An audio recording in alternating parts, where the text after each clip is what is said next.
శ్రీమతి లత గారి ఆధ్వర్యంలో జూన్ 15-16వ తారీఖుల్లో గానగాపురం యాత్ర మధుకరి సేవ సంప్రదించండి. నమస్తే, వెల్కమ్ టు సుమన్ టీవీ. నేను పద్మిని. ప్రస్తుతంతో పాటు ప్రముఖ ఆధ్యాత్మికవేత్త, దత్త ఉపాసకురాలు, శ్రీపాద శ్రీవల్లభ దత్తపీఠం వ్యవస్థాపకురాలు శ్రీమతి లతా దత్త గారు మనతో పాటు ఉన్నారు. మాట్లాడదాం. నమస్తే అక్క. నమస్తే పద్మిని. సర్వ అభీష్టాలు నెరవేరాలి మావి అని ఆశీర్వచనం కూడా ఉంటుంది. ఇష్టకామ్యార్థ సిద్ధిరస్తు అంటారు, సర్వాభీష్ట సిద్ధిరస్తు అని అంటుంటారు. భలే సంతోషం అనిపిస్తుంది.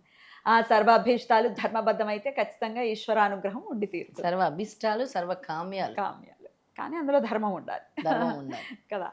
అయితే ఈ సర్వకామ్యాలు ఇంక ఇది అది అని కాకుండా ఇవి నెరవేరాలి అని అంటే ఏం చేయాలి? దత్తాత్రేయ స్వామి కానీ లేకపోతే అమ్మవారిని కూడా విశేషంగా కొలుస్తారు. అవును, ఏం చేయాల్సి ఉంటుంది? అమ్మవారిని త్రిమూర్తులు సైతం కొలిచేవారు. లలితా మహాభట్టారికాదేవిని అసలు అమ్మవారిని త్రిమూర్తులు స్తుతించేవారు. అమ్మవారి యొక్క సంకల్పమే మేము అని చెప్పేవారు. అలాంటి ఒక అద్భుతమైన శక్తివంతమైన అష్టాదశ పీఠాల్లో ఒకటి కామాఖ్య. ఆ పేర్లోనే ఉంది కామాఖ్య. అమ్మవారి పేర్లోనే మన కామ్యాలు నెరవేరించే తల్లి, కోరికలు నెరవేర్చే తల్లి. అసలు ఎంత శక్తివంతమైన తల్లిలో మాటల్లో చెప్పలేము. ఆవిడ్ని తంత్రదేవిగా కూడా చెప్తారు. దశమహావిద్యల్లో అత్యంత శక్తివంతమైన అమ్మవారుగా కూడా కొలుస్తారు. మహాకాళి స్వరూపమే అంటారు. ఆవిడ అక్కడ యోని ముద్రలో తిష్ట వేసుకొని ఉంటుంది. అసలు ఎందుకు వచ్చింది ఈ యోని ముద్ర అనే చిన్న కథ నేను చెప్తాను. తప్పకుండా.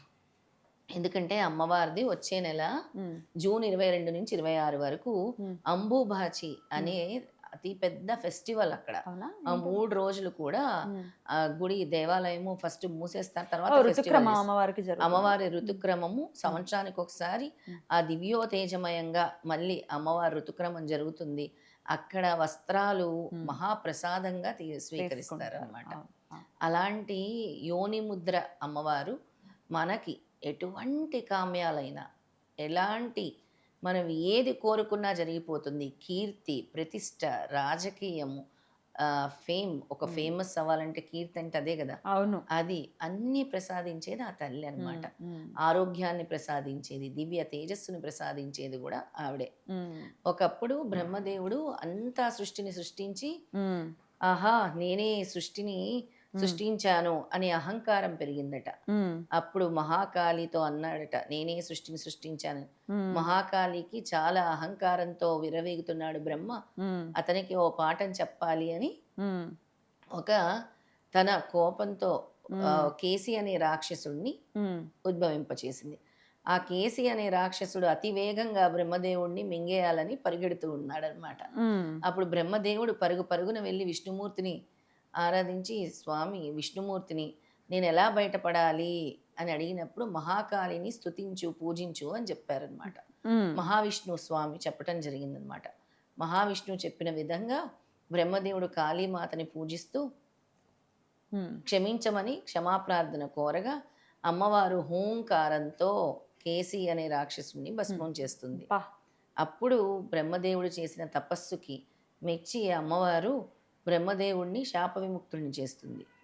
అయినా కూడా బ్రహ్మదేవుడు చేసిన పాపం కారణంగా అప్పుడు అక్కడ భస్మమైన చోటే గడ్డి మొలిచి అక్కడ పశువులకి నిలయంగా దాన్ని గుట్ట పేరు నీలగుట్ట అని కూడా అంటారు. నీలకొండ, కామాఖ్యాలు అనమాట.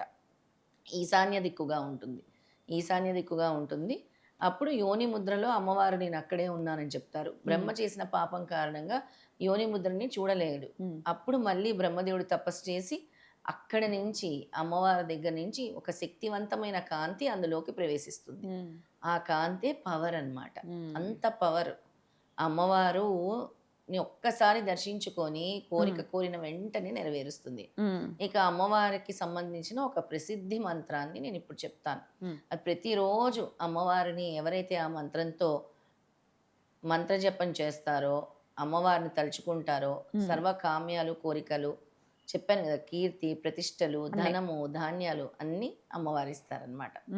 ఎందుకంటే ఆవిడ సాక్షాత్తు మహాకాళి, జగములకు తల్లి. ఆవిడ్ని పూజించే వాళ్ళకి ఆవిడ ఏమి ఇవ్వదు, అన్నీ ఇస్తుంది. ఆ మంత్రాన్ని నేను ఇప్పుడు తెలియజేస్తాను. అలాగే. కామాఖ్యై వరదే దేవి నీల పర్వతవాసిని త్వం దేవి జగతాం మాత యోని ముద్రే నమోస్తుతే. రోజు ఈ మంత్రాన్ని 21 సార్లు చదువుకోవచ్చు. అలాగే ప్రతి శుక్రవారము శుక్రవారము మంగళవారం కూడా అమ్మవారిని ఈ మంత్రంతో మీకు 108 సార్లు చేయాలనుకుంటే చేయొచ్చు అమ్మవారికి. మరొకసారి, కామాఖ్యే వరదే దేవి నీల పర్వతవాసిని త్వం దేవి జగతాం మాత యోని ముద్రే నమోస్తుతే. ఈ అమ్మవారిని పూజించటం వల్ల మనకి సకల కోరికలు నెరవేరుతాయి. కామాఖ్య అంటేనే కోరికలు తీర్చే తల్లి. ఈ మంత్రాలను రోజు జపించటం వల్ల జీవితంలో ఉన్న అడ్డంకులు తొలగిపోతాయి, కోరిన కోరికలు నెరవేరుతాయి. అలాగే తాంత్రిక శక్తులకి రక్షణగా ఉంటుంది అమ్మవారు. మన మీద ఎవరు ఎటువంటి ప్రయోగాలు చేయాలని చూసినా, ప్రయోగాలు చేసినా, నెగిటివ్ ఎనర్జీస్ చేసినా ఈ అమ్మవారిని పూజించడం వల్ల తొలగిపోతాయి. ఈవిని ప్రధానంగా తాంత్రిక దేవత అంటారు. ఈవిని భక్తితో ఆరాధిస్తే క్షుద్ర శక్తులు, చెడు దృష్టి మరియు భయాల నుంచి రక్షణ లభిస్తుంది. అలాగే ఆకర్షణ, సౌభాగ్యము, సమాజంలో కీర్తి, ఆకర్షణ శక్తి మరియు ధనప్రాప్తిని కలిగిస్తుంది. సంతానం, కుటుంబ శాంతి, సంతానం లేమితో బాధపడుతున్న వారికి సంతాన ప్రాప్తి, కుటుంబంలో సుఖ సంతోషాలు కలుగుతాయి. సంతాన ప్రాప్తి కోసం కూడా ఈ అమ్మవారి మంత్రాన్ని రోజు ఆరాధించాలన్నమాట. ఎందుకంటే ఈవిడ అపారమైన శక్తి స్వరూపిణి. ఎంత అపారమైన శక్తి అమ్మవారిలో ఉందో చెప్పలేము. అంత అపారమైన శక్తి స్వరూపిణి కామాఖ్యాదేవి. అందుకే మన వాళ్ళు అక్కడికి కూడా తండోపతండాలుగా వెళ్ళటం మొదలుపెట్టారు. అవును, మనం ఎప్పుడు వెళ్దాం? మనం కూడా త్వరలోనే వెళ్దాం. చక్కగా తప్పకుండా వెళ్తున్నాం అంతే. వెళ్తున్నాము, అమ్మవారు పిలుస్తున్నారు అంతే. మనము జూలై ఎండ్ గాని ఆషాఢంలో వెళ్ళి దర్శించుకుంటే చాలా మంచిదట అమ్మవారిని. వరాహి నవరాత్రులు కూడా వస్తాయి. ఆషాఢ మాసంలోనే మనం అమ్మవారి దగ్గరికి వెళ్దాం తప్పకుండా. మరి రావాలనుకుంటున్న వాళ్ళందరూ మనకు కమెంట్ పెడితే వాళ్ళని కూడా తీసుకెళ్తాం. ఖచ్చితంగా రావాలనుకునే వాళ్ళు ఖచ్చితంగా మీ ఇంట్రెస్ట్ ని తెలియజేయండి. ఎస్, మేము వస్తామని చెప్పి దాన్ని బట్టి ప్లాన్ చేసుకుని డేట్స్ త్వరలోనే అనౌన్స్ చేస్తాం. రైట్ అక్క, చాలా అద్భుతంగా వివరించారు. కృతజ్ఞతలు అక్క. నమస్తే. నమస్తే.